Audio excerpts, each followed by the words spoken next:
The Indiana Hoosiers did not look good against Louisville. Soft in a lot of areas and dominated on both ends, but yet Indiana still had chances to win.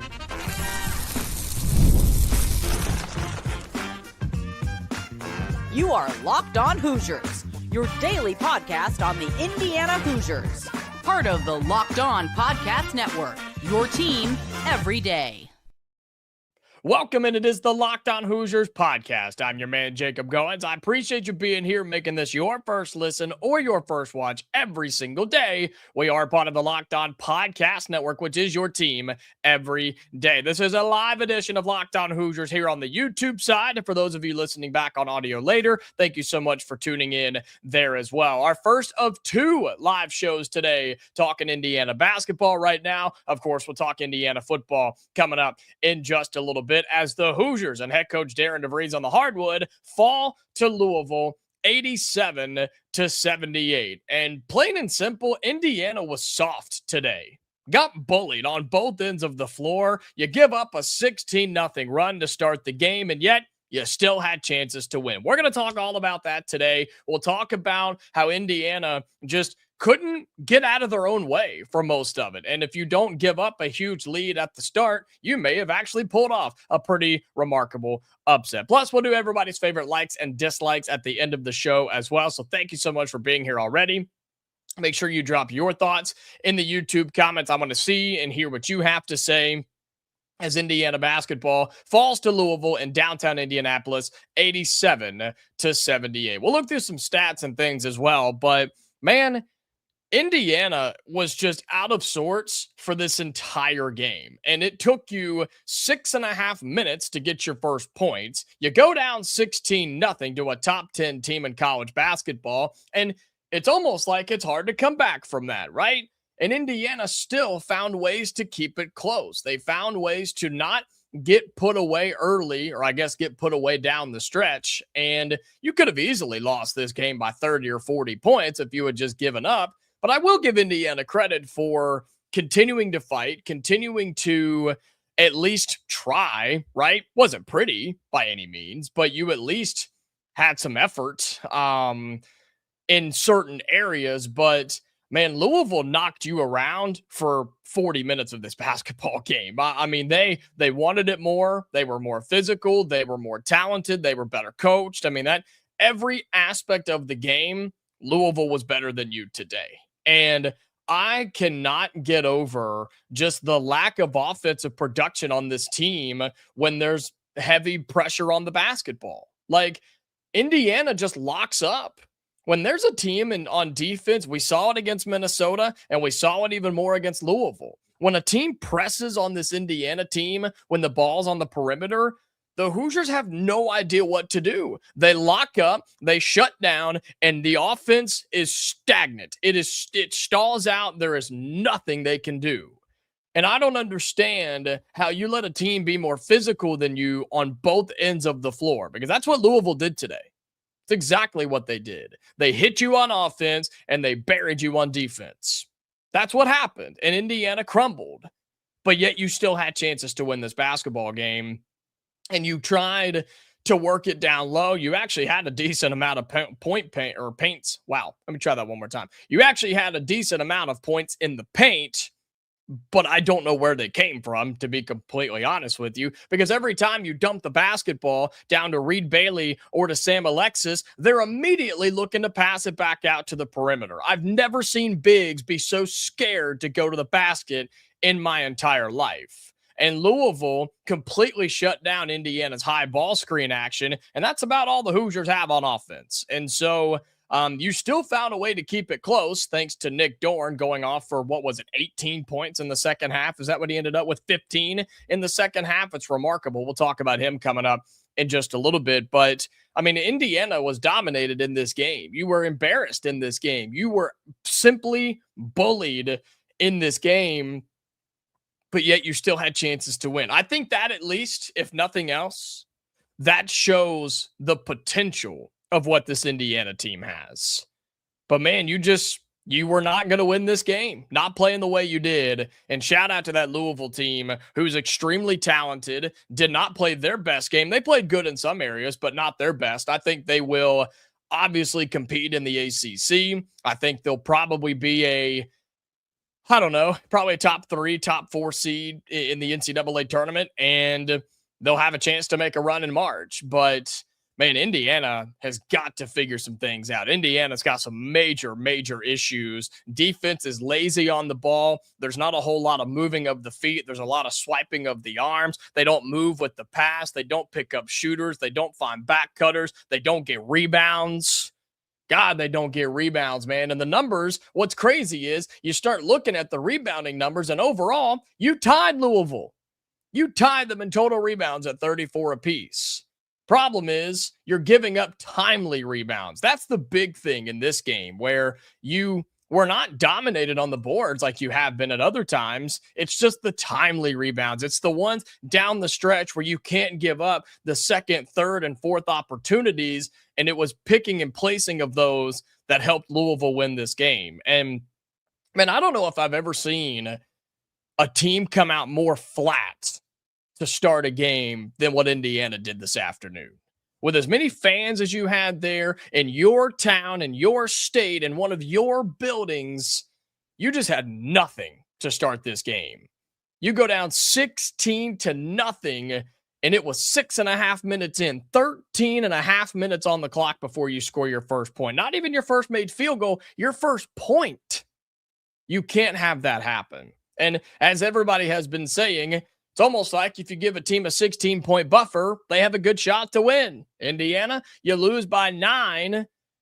And if you don't do that, you have every chance to win this game. I think Louisville's good, not great. But I think Indiana is okay and not good just yet. And there's a lot of things to work on with this team. You start looking through some of the individual stats here, the team stats as well. For this Indiana team, Tucker DeVries ended up with 26 points, which is kind of remarkable. 12 of those coming from the free throw line. He started doing that in the last, 8 to 10 minutes probably, and you desperately needed it from Tucker DeVries. He gives you 26. Nick Dorn is my highlight, man, had 15 points, 5 of 7 from 3 in that second half, 5 rebounds as well, only 1 turnover in just 16 minutes played. I think he needs to start getting some more minutes. He's shown he can hit some threes when you need him to. You got 12 from Lamar Wilkerson. He struggled again, and I told you in the beginning of the year, Lamar Wilkerson is a guy that I fear will shoot the basketball a lot, because that's what he's done his entire career. Go look at everywhere and all the years he's played basketball. He's a high volume shooter. When they're going down, you love it. But on a night like tonight, where you go 5 of 15 from the floor, 2 of 9 from deep, most of those contested, not open threes, man, pass it up, find something else, get to the rack, get to the bucket, get to the hole. And then the defense is going to collapse. And then Indiana can pass out for the 3 that they so desperately want to shoot. But Indiana having 4 or 5 guys on the perimeter and just passing it around and hoping somebody becomes open, man, that's bad basketball. That's bad basketball. You've got to get elbow touches. You've got to get low block touches. You've got to get paint touches. You've got to get some dribble penetration. You've got to get some off-ball movement. Indiana has none of that. There's nothing. The offense sucks. And Indiana's got to find a way to be better, be more efficient, and change it up. Because teams like Louisville are too good and too disciplined defensively to just have mental breakdowns. They just don't happen very often. And so you're working so hard to get good looks, and half the time Indiana's not knocking them down anyway. So to get back to some of the stats, again, DeVries had 26, Dorn with 15, Wilkerson with 12, Reed Bailey with 8, and Sam Alexis with 6.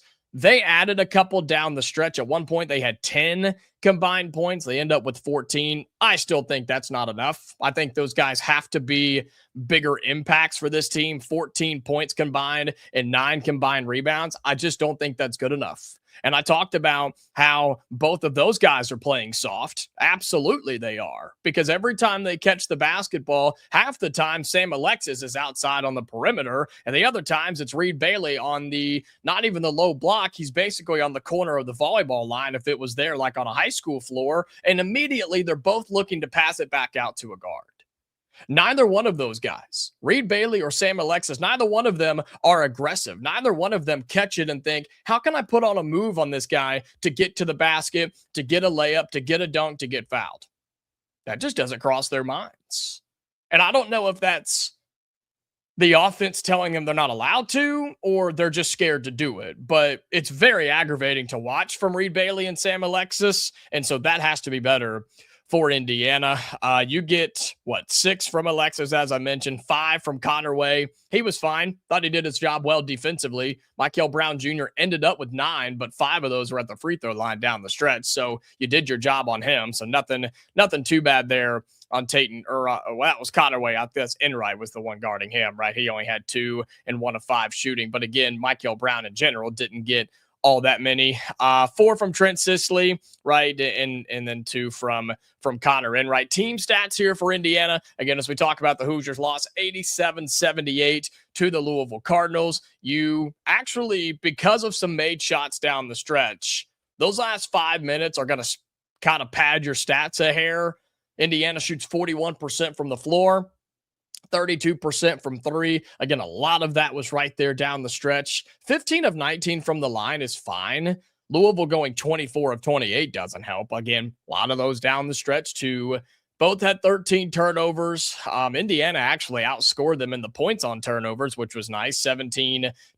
Talked about the rebounding numbers actually being dead even at 34. That's a miracle, if you ask me. Indiana crushed them in second chance points, 18-5. Bench points outscored them by 10. Points in the paint. Again, I don't know where 28 of those came from. I don't remember seeing 28 points in the paint, but somehow Indiana got those, had 14 assists on 26 made buckets. That's not bad, not great, but not bad. And so at the end of the day, right, Indiana's stats actually kind of evened out thanks to the runs you went on in those final 4 or 5 minutes.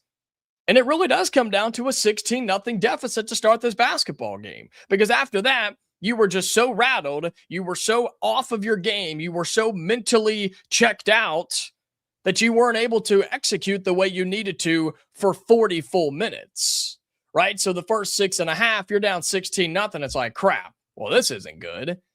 And it really does come down to that. And so you avoid that, and maybe this outcome looks a little bit different on this Saturday afternoon. Indiana falls to Louisville 87-78. We're talking about it here on Locked On Hoosiers. So thank you so much for being here. We're going to do likes and dislikes, and we're going to make it quick here on the other side. Drop yours. I see a bunch of you in the YouTube comments. We're going to get to those as much as we can. We'll do likes and dislikes right after this here on this live edition of Locked On Hoosiers.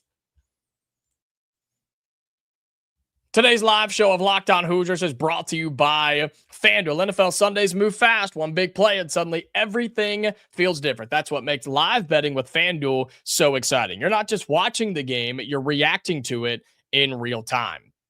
With FanDuel, you can place bets as the action unfolds. Every drive, every momentum swing, every highlight moment, you can do that with FanDuel. And live betting is best when the game starts to shift. A receiver gets hot, a defense tightens up, or momentum flips after a turnover. And we may see some of that tonight in the Big Ten Championship game. More on that coming up in just a little bit. But FanDuel, as of right now, the live odds are still Ohio State at 4.5 favored by 4.5 are the Buckeyes. So you can take that to start, or you can wait for the game to get into it a little bit and start throwing some money on live bets and see if you can make some cash while you're watching the game tonight as well. So if you want to be right in the middle of the action this season, visit FanDuel.com and place your NFL live bets all season long. FanDuel, the game moves fast, and so can you. This live edition of Locked On Hoosiers also brought to you by Aura Frames. The holidays are officially here, which means gift hunting season is on. If you want something meaningful, personal, and guaranteed to get a reaction, Aura Frames is the gift that delivers every time. It's not just something you wrap, it's a way to share memories, because Aura isn't your average picture frame. You can preload the frame with photos before gifting it, so when they plug it in, the memories are already there. No apps to figure it out, no setup headaches, just instant smiles. So anybody in your life that you're looking for that perfect gift, I know we're coming up close to Christmas time, so maybe it's a last minute one. You can do that with an Aura frame. For a limited time, save on the perfect gift by visiting auraframes.com to get $35 off best selling carver mat frames, named #1 by Wirecutter by using the promo code college at checkout. All right, that's auraframes.com, promo code college. This deal is exclusive to listeners, and frames sell out fast, so order yours now to get it in time for the holidays. Support the show by mentioning us at checkout. Terms and conditions apply. All right, welcome back into this live edition of Locked On Hoosiers. Appreciate you being here, making this your go-to spot for all things Indiana athletics. And reminder that the Locked On Podcast Network, we're the #1 sports podcasting network in the world. So thank you so much for making that so. Thank you so much for supporting Locked On Hoosiers. Any way that you do, reminder, we are a daily show talking all things Indiana athletics. And this is our first of 2 live shows today. That's right. We're live after basketball, and we'll be live tonight after football as well in the Big Ten championship game for Indiana and Ohio State. So make sure that if you're not subscribed already, that you are. You'll get notified and you never miss a new episode of Locked On Hoosiers.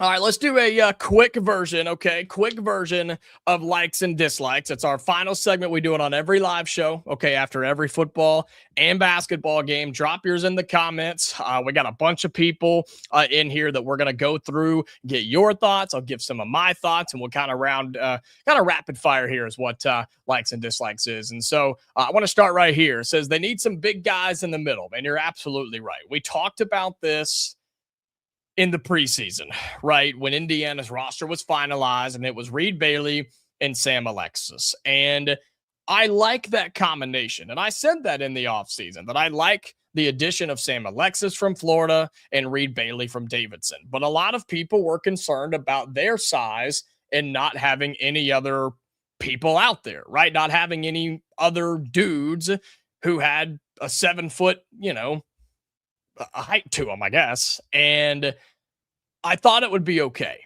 I thought Indiana could find a way around it. And I still think they can.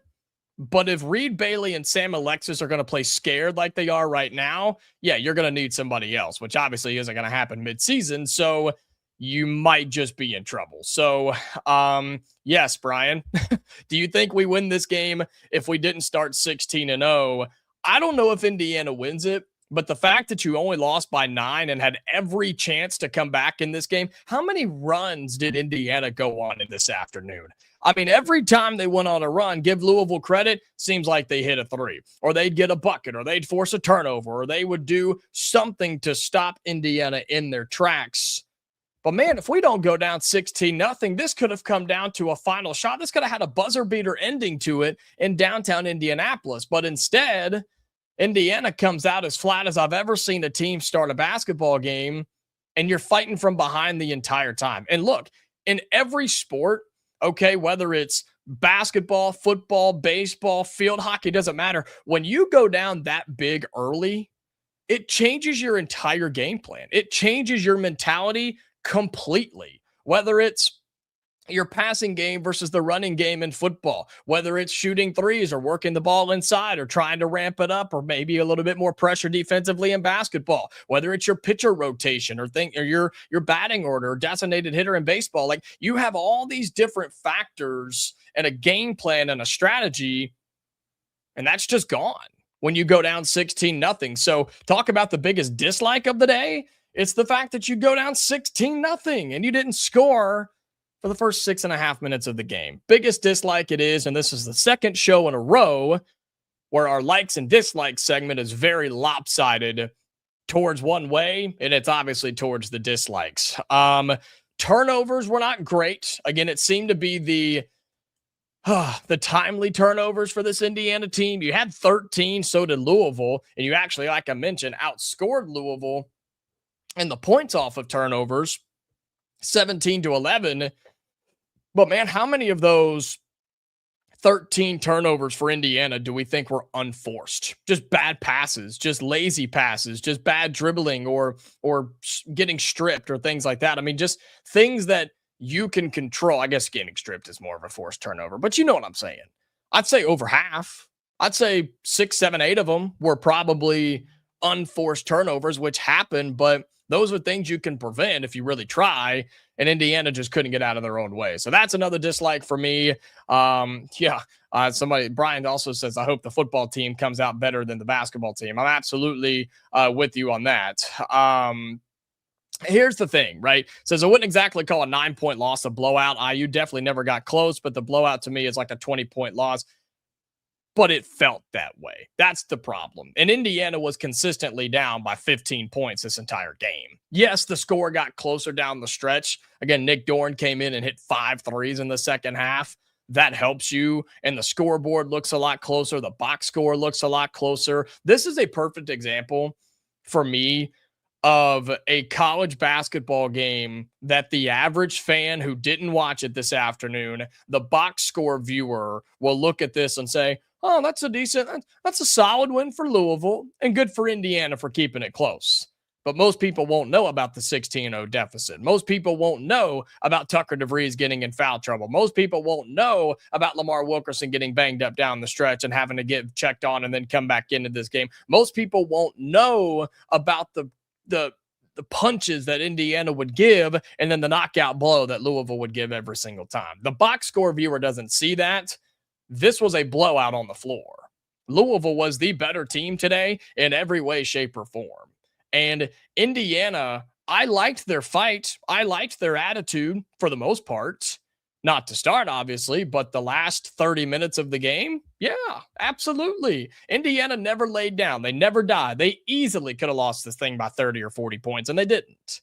And that's something you can build on for sure. But the dislike for me is it just wasn't consistent, right? And I put this out on our X page at Locked On Hoosiers. Almost every run that Indiana went on started on the defensive end of the floor. And the consistent defense is a huge dislike for me because so many times it's just lazy. It's lazy. People aren't moving. They're not communicating. They're ball watching a lot of times, and that just can't happen. But when Indiana started to string together some stops, they started to put some buckets together on the other end. Folks, that's how basketball works. I don't care if you're playing upward basketball or the NBA or the Olympics or anything in between. That's how basketball works, man. And so Indiana has to learn that if we play solid defense, the basketball gods will repay you on the other end of the floor. And Indiana's got to learn that. So, again, keep dropping your likes and dislikes. We're going to wrap this up here in just a minute. Tucker cannot score without a good screen, and Louisville shut all of that down today. Huge dislike for me is the stagnant offense for Indiana.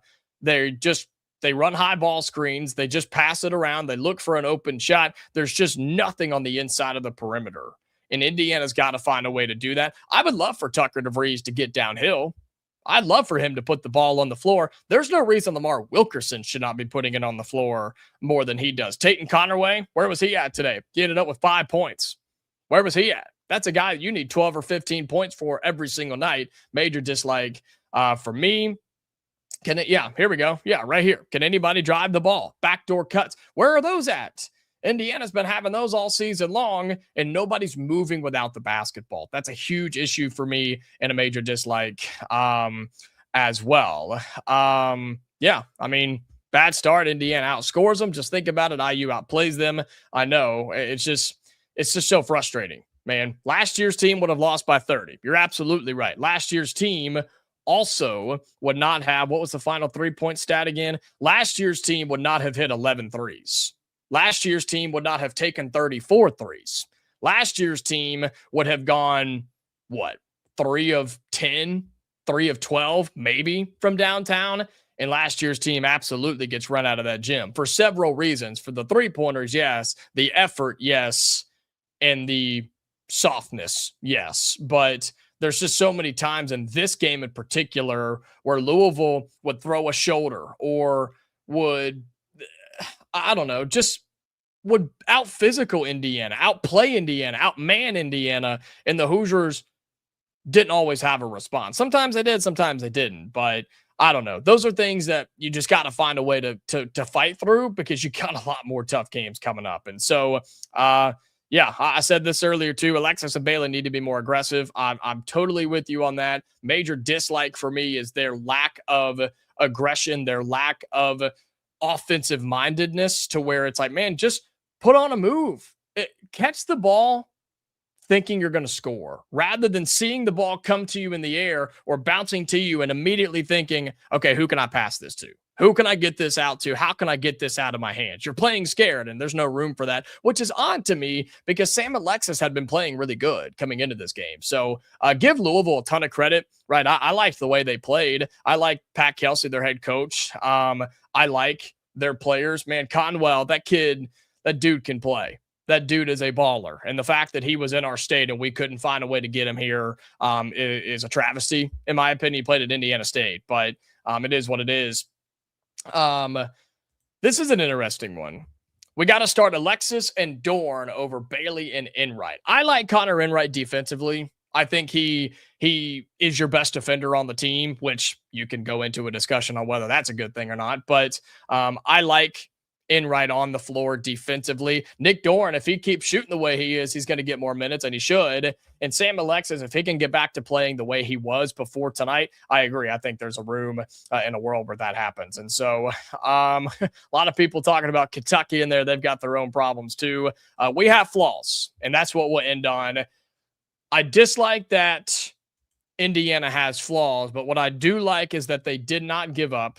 And I do think there's a world where Indiana can turn this around and still get some confidence, get some significant wins, and make it to the NCAA tournament after being a competitor in the Big Ten. So today didn't go the way you wanted it to, but you've got more chances. Here's what's coming up for Indiana. Should have had this pulled up already, but let me get their schedule pulled up. I think I have it memorized off the top of my head, but just in case I don't, I'll read it. I'll read it off to you. Again, Hoosiers lose to Louisville 87-78. Indiana losing to Louisville. I know you've obviously got Kentucky coming up in a very short amount of time. Your next 5 games are the last ones of non-con play, of Penn State at home on Tuesday, Kentucky on the road next Saturday, Chicago State, Siena at home, and then you're back into Big Ten play where you'll host Washington and go on the road to Maryland. Folks, you can win those games. Washington got beat by Ohio State today. Maryland is 6-3 on the season with losses to Georgetown, Gonzaga, and Alabama, where those games were not even close. They're currently playing Iowa. I did not know that. I did not know they were playing Iowa. I may have to go check that one out and see what the score is on that one. But regardless, your games are not all that crazy. And people were in here joking about Kentucky. That team is in just a downward, not even a spiral. They have jumped out of the plane and they're just waiting to hit the ground. I mean, they are in so much shock that they're talking about firing Mark Pope already. Folks, I saw a list of coaches to replace Mark Pope in Kentucky this morning. Like, what? Like, the Kentucky fans are in shambles, okay? So you have an opportunity to go to Rupp Arena and get the first signature win under Darren DeVries in his era here at Indiana by going into their building in front of 40,000 fans wearing the blue and white and take down the Cats. That may just put them over the edge completely. You have an opportunity to rip off 4 or 5 wins in a row heading into Big Ten play and really start to feel good about yourself. But you got things to change. You got things to fix. Indiana falls to Louisville today, 87-78. So thank you so much for being a part of this live show here on Locked On Hoosiers. Again, we go live after every Indiana basketball game and Indiana football game. And that's right, we are going live again tonight where we'll talk about Indiana Hoosiers on the football field as they are taking on Ohio State in about 2.5 hours. So really excited for that, man. I'm looking forward to that game. It should be a good one regardless of who wins and who loses. We're going to be right back here on the Locked On Hoosiers YouTube channel. So if you're not a subscriber already, make sure you do. Turn on those notifications so you never miss a new episode. Or if you're listening on audio, follow us on there as well so you never miss new content from Locked On Hoosiers, okay? We are back a little bit later tonight to talk about the football team, Hoosier fans. So until then, stay safe, and we'll talk to you later.